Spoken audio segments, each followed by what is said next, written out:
Hello friends, welcome to examination hub. तो कैसे आप सभी मस्त होंगे होना यहाँ पे। और जैसा हमारे यहाँ पे कंटिन्यूटी सीरीज चल रही है यूपी ट्रिपल एससी पेट एग्जाम 2025 और यहाँ पे टुडे हम करने वाले जैन धर्म। देखो हमने जो है सिंधु घाटी सभ्यता एंड वैदिक सभ्यता एंड बौद्ध धर्म, ओके, ये चीज़ें हमने पढ़ ली है और आपको ये मैंने पीडीएफ भी प्रोवाइड करा दी है। अगर आपको भी पीडीएफ चाहिए तो यहाँ पे देखो, ये मेरा व्हाट्सएप नंबर है 7505890761। ये मेरा क्या है, व्हाट्सएप नंबर है। ठीक है, आप मुझे यहाँ पे मैसेज कर सकते हैं, मैं आपको ग्रुप में ऐड कर दूँगी। ओके, मैं आपको कहाँ पे ऐड कर दूँगी, ग्रुप में ऐड कर दूँगी। आप मुझे इस नंबर पे मैसेज कर सकते हैं क्योंकि यहाँ पे ये पीडीएफ आपको प्रोवाइड कर दी जाएगी। ओके, और उसके लिए अगर आपको ऐड होना है तो आप कर सकते हैं, अदरवाइज आपके ऊपर डिपेंड करता है, आपको अच्छा लगता है नहीं लगता है। ठीक है, चलिए।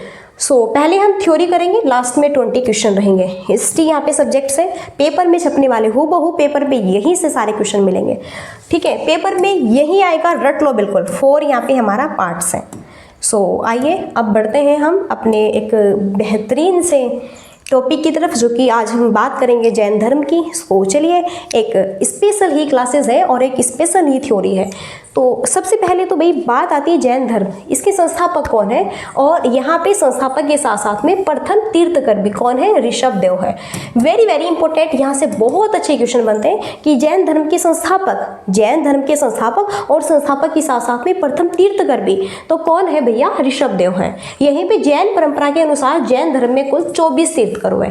अच्छा, जैन परंपरा में कुल कितने यहाँ पे आपके क्या हुए, जैन धर्म में कुल कितने तीर्थकर हुए, तो कुल 24 हुए। और इसमें 24 तीर्थकर में प्रथम तीर्थकर ऋषभ देव है, जो कि यही जैन धर्म के संस्थापक है। ये चीज क्लियर है। चलिए, फिर जैन धर्म के 23वें तीर्थकर कौन है। अब 24 है तो हमें 23वां बता देना है। तो 23वें कौन है, पार्श्वनाथ है। अब भैया यहीं पे 24 में या तो आपसे पहला पूछेगा या फिर लास्ट वाला, और कभी कभी ऐसा होता है कि 24वां न पूछ के चलो भाई 23वां पूछ लेते हैं, बस बीच वाले नहीं आते बेचारे। ठीक है, उन्होंने तो ऐसे भीड़ की हुई है। हाँ, आते हैं तो यही आता है। तो 23वां याद कर लो, प्रथम याद कर लो, 23वें पार्श्वनाथ है और 24वें और लास्ट अंतिम यहाँ पे महावीर स्वामी। यहाँ से द ग्रेट क्वेश्चन है, बहुत very very important. Okay, Mahavir Swami का जन्म कब हुआ। अब महावीर स्वामी की बात करते हैं। 540 ईसा पूर्व में कहाँ पे, कुंडग्राम वैशाली में इनका जन्म हुआ था। तो यहाँ से सारे क्वेश्चन बनेंगे और फिर हम करेंगे। ओके, चलिए। अब महावीर स्वामी की बात कर रहे हैं तो भाई इनके फादर का नाम क्या था, सिद्धार्थ था, और माता का नाम क्या था, त्रिशला था। यहीं पे महावीर का जन्म जांत्रिक, एक ज्ञात्रिक, एक क्षत्रिय गोत्र में हुआ था। वेरी वेरी इंपॉर्टेंट है, तीनों चीजें याद रखो, है ना, स्पेशली क्षत्रिय। यहाँ से ये चीजें पूछी जाती हैं, इनका जन्म कहाँ पे हुआ, तो ये क्षत्रिय परिवार से थे। और जो महावीर स्वामी थे, इनके बचपन का नाम क्या था, वर्धमान। वेरी वेरी मोस्ट बात भी देखो, आपके भी तो जो है 2 नेम होते हैं, निक नेम है ना। कोई घर पे कालू, रामू, श्यामू, काली, गोरी, पीली, इस तरह से बुलाता है कि नहीं बुलाता है, तो भाई यही नाम होते हैं सबके। तो इस तरह से भैया यहाँ पे देखो, इनका भी 2 नाम थे और एक क्या, वर्धमान, बड़ा ही प्यारा। महावीर की पत्नी का नाम क्या था, यशोदा था, और इनकी पुत्री का नाम क्या था, अनुजा प्रियदर्शनी था। ठीक है, ये सारी चीजें आपको याद रखनी है। चलो, फिर अगर हम महावीर स्वामी की बात करें, यह जो है 30 वर्ष की उम्र में अपने बड़े भाई नंदीवर्धन से अनुमति लेकर संन्यास जीवन को स्वीकार किया था। तो यहाँ से क्वेश्चन बनता है कि महावीर स्वामी ने जब संन्यास लिया तब किसकी अनुमति ली, तब इन्होंने अपने बड़े भाई की अनुमति ली, जिसका नाम था नंदीवर्धन। तब इनकी उम्र कितनी थी, 30 वर्ष की इनकी एज थी। तो ये भी पॉइंट्स याद रखें। और 12 वर्षों की कठिन तपस्या के बाद महावीर को जरंभिक के समीप रिजोपालिका नदी के तट पर साल वृक्ष के नीचे तपस्या करते हुए संपूर्ण ज्ञान का बोध हुआ था। इसी समय से महावीर जिन विविधता, अहर्त, पूज्य और निर्घर्त, बंधनहीन कहलाए। क्या बात है। तो यहाँ से द ग्रेट क्वेश्चन बनते हैं, महावीर स्वामी किस नदी के किनारे, तो भैया रिजुपालिका नदी के किनारे, किस वृक्ष के पास में, शाल वृक्ष के नीचे। ओके, किसके समीप थी यह नदी, जरंबिक के समीप रिजुपालिका नदी के तट पर शाल वृक्ष के नीचे तपस्या करते हुए संपूर्ण ज्ञान का बोध हुआ था। किसको, महावीर को। तभी से ये अहर्त, पूज्य, निर्घर्त, बंधनहीन, विजेता, जिन कहलाए। यहाँ पे कौन, महावीर। तो देखो कितने सारे यहाँ पे। तो भैया क्या बात है, पढ़ाई, क्लैपिंग कीजिए, बहुत ही बेस्ट एकदम बेस्ट कंटेंट ऐसा है कि बहुत ही गजब वाला, और वो भी एकदम लाइन टू लाइन। तो पढ़ने में भी इंटरेस्ट आएगा एंड नोट्स करने में भी काफ़ी इंटरेस्ट आएगा।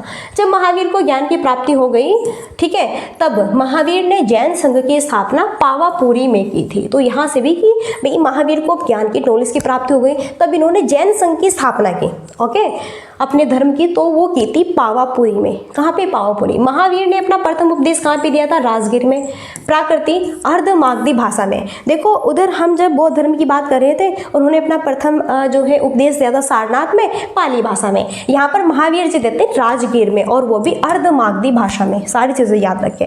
महावीर के अनुयायियों को मूलतः निर्गर्थ भी कहा जाता था। महावीर के प्रथम जो अनुयायी थे उनके दामाद थे जामिल, ठीक है, वो बने थे। महावीर के प्रथम अनुयायी उनके दामाद थे महावीर के जामिल, ठीक है। चलो नेक्स्ट, चलो अब बात करते हैं जैन धर्म के त्रितंत्र। तो भाई जैन धर्म के त्रिरत्न सम्यक दर्शन और सम्यक ज्ञान और सम्यक आचरण, यानी कि सही आचरण, सम्यक दर्शन, सही विश्वास, सम्यक ज्ञान, सही ज्ञान, ओके। जैसे बौद्ध धर्म के हमने त्रिरत्न पढ़े थे, वो आपके जो है बुद्ध धम्म है ना, बौद्ध धम्म संघ, इस तरह से इनके यहाँ पे सम्यक दर्शन है, सम्यक ज्ञान है, सम्यक आचरण है।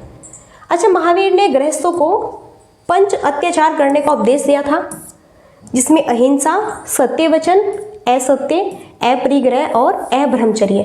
यहाँ से भी बहुत important, very very important question बनते हैं। महावीर ने गृहस्थों को 5 अत्याचार करने का उपदेश दिया। वो जो 5 अत्याचार है वो कौन कौन से थे?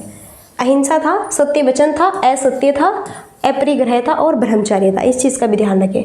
अच्छा, जैन धर्म का सबसे महत्वपूर्ण मौलिक सिद्धांत अहिंसा है। भगवान महावीर ने, ठीक है, भगवान महावीर ने भी अहिंसा को प्रमुख स्थान दिया है। तो बेस्ट, बहुत ही गजब। यहाँ पे सारे जो इम्पोर्टेंट हमारे पॉइंट्स रहते हैं, फैक्ट्स रहते हैं, बहुत पॉपुलर है, बहुत बेस्ट है। सो आप इस चीज़ को याद रखें, ठीक है। चलिए अब यहीं पे हम आगे बढ़ते हैं। कल्पसूत्र जैन धर्म का महत्वपूर्ण ग्रंथ है, जिसकी भाषा संस्कृत है और इसकी रचना भरतबाहु ने की थी। तो कल्पसूत्र की बात करें, जैन धर्म का एक बहुत ही इंपॉर्टेंट, तो जैन धर्म का एक महत्वपूर्ण ग्रंथ वो है आपका कल्पसूत्र, और इसकी भाषा संस्कृत है और इसकी रचना, देखो कल्पसूत्र की भाषा क्या है? कल्पसूत्र की भाषा है यहाँ पे आपकी संस्कृत। रचना किसने की? भद्रबाहु ने। और इसका महत्वपूर्ण ग्रंथ है ये जैन धर्म का। जैन धर्म मानने वाला राजा चंद्रगुप्त मौर्य, उदयन, चंदेल शासक, राष्ट्रकूट, चालुक्य, सोलंकी आदि हुए। तो जैन धर्म को मानने वाले कौन कौन से राजा थे? चंद्रगुप्त मौर्य भी थे, उदयन भी थे, चंदेल शासक, राष्ट्रकूट, चालुक्य, सोलंकी, ये सब थे। चंद्रगुप्त मौर्य के शासनकाल में, चंद्रगुप्त मौर्य की बात करते हैं, चंद्रगुप्त मौर्य के शासनकाल में प्रथम जैन संगीति का आयोजन पाटलिपुत्र में किया गया था, और यहीं से जैन धर्म 2 संप्रदायों में विभाजित हो गया। एक आपका श्वेतंबर कहलाता है, एक आपका दिगंबर कहलाता है ना, सुने होंगे आपने भी ना। तो कैसे, किस माध्यम से यह जैन धर्म 2 संप्रदायों में आपका विभाजित हो गया था? कैसे? चंद्रगुप्त मौर्य के शासनकाल में ही प्रथम जैन संगीति का जब आयोजन हुआ था, पाटलिपुत्र में हुआ था, ओके, तभी उस समय आपका यहाँ पे यह 2 जो है यहाँ पे संप्रदाय में विभाजित हुआ, श्वेतांबर और दिगंबर, ठीक है। चलिए अब यहाँ पे देखते हैं। फिर द्वितीय जैन संगीति का आयोजन होता है वल्लभी में, ये यहाँ गुजरात में हुआ था। फिर दिगंबर संप्रदाय के संस्थापक कौन कहलाते हैं? भरतबाहु है, और श्वेतांबर संप्रदाय के संस्थापक स्थूलभद्र। यहाँ से भी देखो दिगंबर और आपका श्वेतांबर, ये 2 जैन धर्म के संप्रदाय थे। तो दिगंबर संप्रदाय के संस्थापक यहाँ पे भद्रबाहु है, और जो है श्वेतांबर संप्रदाय के संस्थापक कौन कहलाते हैं? स्थूलभद्र हैं। फिर 72 वर्ष की आयु में महावीर की मृत्यु हुई 468 ईसा पूर्व में बिहार राज्य के पावापुरी राजगीर में, ठीक है, हो गई थी। चलिए आगे देखो नेक्स्ट। फिर बात करते हैं दिलवाड़ा के जैन मंदिरों का निर्माण चालुक्यों, सोलंकियों ने करवाया था। लाइन टू लाइन क्वेश्चन बनेगा, लाइन टू लाइन। कैसे? दिलवाड़ा के जैन मंदिरों का निर्माण किसने करवाया था? तो चालुक्य, सोलंकियों ने करवाया था। फिर खजुराहो में बहुत ही फेमस जैन मंदिर का निर्माण, ठीक है, ये किस शासक ने करवाया? चंदेल शासक ने। यहाँ से लाइन टू लाइन क्वेश्चन बनेंगे। केवल्य का अर्थ क्या होता है? इच्छाओं पर विजय प्राप्त करना, यह केवल्य का अर्थ होता है। ये सारे क्वेश्चन आपके एग्जाम में आए हुए हैं, यहीं से मैंने देख देख के पॉइंट्स वाइज उठाए हैं। जैन ग्रंथ भगवती सूत्र में 16 महाजनपदों का उल्लेख मिलता है। तो जैन ग्रंथ भगवती सूत्र में कितने महाजनपदों का उल्लेख मिलता है? 16। स्वामी महावीर के भिक्षुणी संघ की प्रधान चंदना थी। तो स्वामी महावीर के भिक्षुणी संघ की प्रधान कौन थी? चंदना थी। भैया बिल्कुल मैं हाथ जोड़ के रिक्वेस्ट करती हूँ सारे पॉइंट्स को नोट करो और भाई इन पे बिल्कुल रिवीजन रट्टाफिकेशन लगा दो, ठीक है। पीडीएफ मिल जाएगी, व्हाट्सएप ग्रुप फटाफट ज्वाइन करो और पीडीएफ लो और बिल्कुल, ठीक है। अब की बार यूपी पीसीएस यूपी SSC का एग्जाम आपको बिल्कुल क्वालिफाई करना है। तो चलिए थ्योरी हुई, अब थ्योरी के साथ साथ में क्वेश्चन का भी इंटरेस्ट लेते हैं। तो जैन धर्म के संस्थापक कौन कहलाते हैं? तो जैन धर्म के संस्थापक ऋषभ देव थे। और ये जैन धर्म के संस्थापक के साथ साथ में क्या थे आपके? बताओ। हाँ, तो आपको बताया ना 24 तीर्थकर थे यहाँ पे जैन धर्म में, तो ये प्रथम ऋषभ देव थे। ओके, चलिए नेक्स्ट, महावीर स्वामी का जन्म स्थान कहाँ पे है? तो इनका जन्म स्थान है कुंडलपुर में। कहाँ पर है? कुंडलपुर में। हमने सारी चीज़ें थ्योरी में पढ़ी है, फर्स्ट तरीके से क्वेश्चन करते हैं। अच्छा, महावीर स्वामी को ज्ञानोदय प्राप्त हुआ था, बताओ कहाँ पे होता? क्या गंगा नदी के तट पर? नो। सरस्वती यमुना? नो भाई, कहाँ पे? ऋजुपालिका नदी के तट पर हुआ था। ओके, कहाँ पे? ऋजुपालिका नदी के तट पर हुआ था। नेक्स्ट, महावीर का प्रथम अनुयायी कौन बना? तो महावीर का प्रथम अनुयायी की बात करें कौन बना? सुधर्मा है, इंद्रभूति है, या फिर जामाली है, या फिर गोशालक है। तो महावीर का प्रथम अनुयायी बना कौन? यहाँ पे जामाली। ओके, और बताओ इसके साथ में क्या रिलेशन था, बताइए कमेंट बॉक्स में। नेक्स्ट, त्रिरत्न सिद्धांत, 3 रत्नों का सिद्धांत, सम्यक दर्शन, सम्यक ज्ञान, सम्यक चरित्र, यह है ठीक है किस धर्म की महिमा है? तो ये है जैन धर्म की महिमा। क्या बात है, बेहतरीन क्वेश्चन है एकदम। इसी तरह क्वेश्चन आएंगे। नेक्स्ट, सारे ये जो क्वेश्चन है ये यूपी SSC में ही आए हुए पहले क्वेश्चन है। आजीवक संप्रदाय के संस्थापक कौन है? अजित केशंकबली है, महावीर स्वामी है, मक्खली गोशाल है, या फिर यहाँ पे निगट्ठनाथ पुथ है। तो आजीवक संप्रदाय के जो है संस्थापक थे कौन? यहाँ पे मक्खली गोशाल। ओके, सो सी ऑप्शन यहाँ पे राइट है।